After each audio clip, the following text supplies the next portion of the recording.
What's up, you guys? Welcome back to another video. It's me, Greg, and today we're doing something that lots of you have been asking me to do for a little bit. As you know by now, I moved from the UK to Sweden just over 2 years ago, and lots of people have been asking about my first impressions. What were the things that shocked me when I first arrived here in Sweden? And of course, I aim to please, so today I'm going to be counting down 5 things that really took me off guard, really shocked me when I first arrived. There's loads more that I could choose from, so if you like this video, you've got to let me know, and maybe I can do a follow-up sometime soon.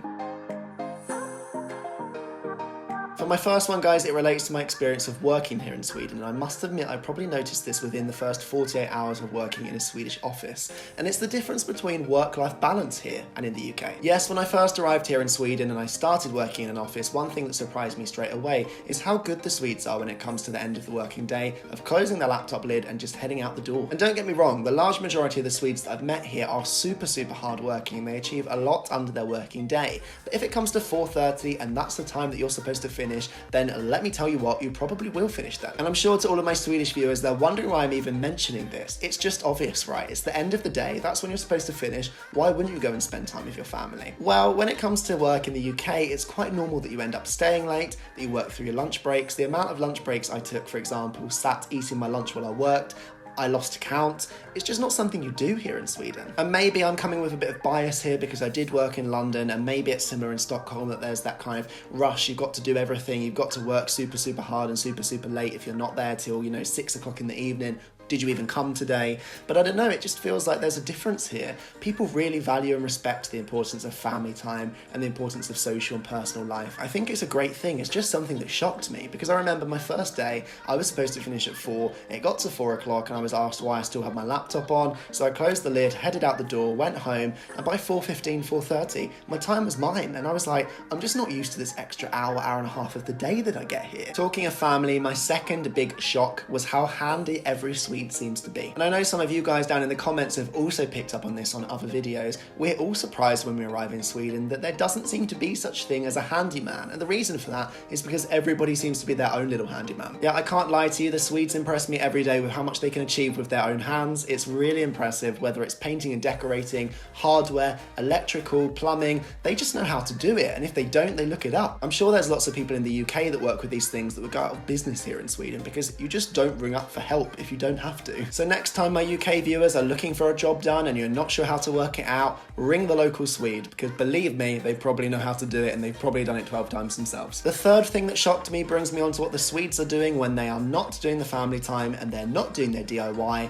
They love the outside world and nature. And if you've been to Sweden, you can see why. The nature here is astounding and it's everywhere. There's forests, there's lakes, there's islands, there's mountains. You can ski, you can run, you can swim, you can canoe. It's all on your doorstep. So I understand why they like it so much. But again, I think this is something that, we can really learn from Swedes and Swedish culture. They love being outside. They love making the most of their surroundings. And as someone that comes from Kent in the southeast of the UK, a region known for its nature, a region known for being the Garden of England, I thought I was quite in touch with nature, but I really had no idea till I came here. Yet back in the UK, I used to try and make the most of every single weekend, getting out and about to the local beaches, getting out and about to the local cliff tops. As much as possible, I would be outside. But again, I just don't think I really had that same connection with nature, or didn't feel as close to nature at least until I moved to Sweden. And I must admit, I'm particularly surprised of how much the Swedes make of their own local nature as well. Because in the UK, it's quite normal that you do go and explore at the weekends, but you don't do that within, maybe 5 and 10 minutes of your house. You're much more likely to jump in the car, drive an hour, go out to a new town or a new kind of local settlement or something, go to the beach, like I said.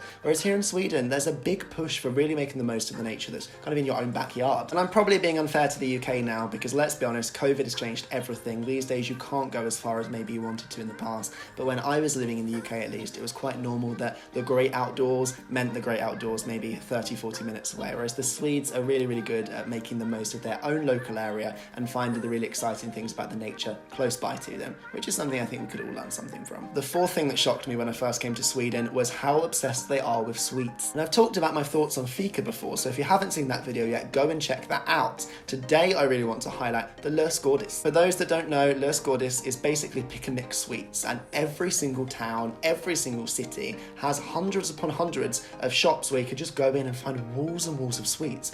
Every sweet you could ever possibly want just lined up in front of you. And if you don't believe me, well, let me tell you what, the numbers numbers don't lie. There is a fact that goes around, swirls around here in Sweden every year that says something like the average Swede consumes their body weight in sweets every single year. I think they might also be the per person highest consumers of sweets in the world. And coming from overseas, I think that's something that shocks you. It's not something that you know.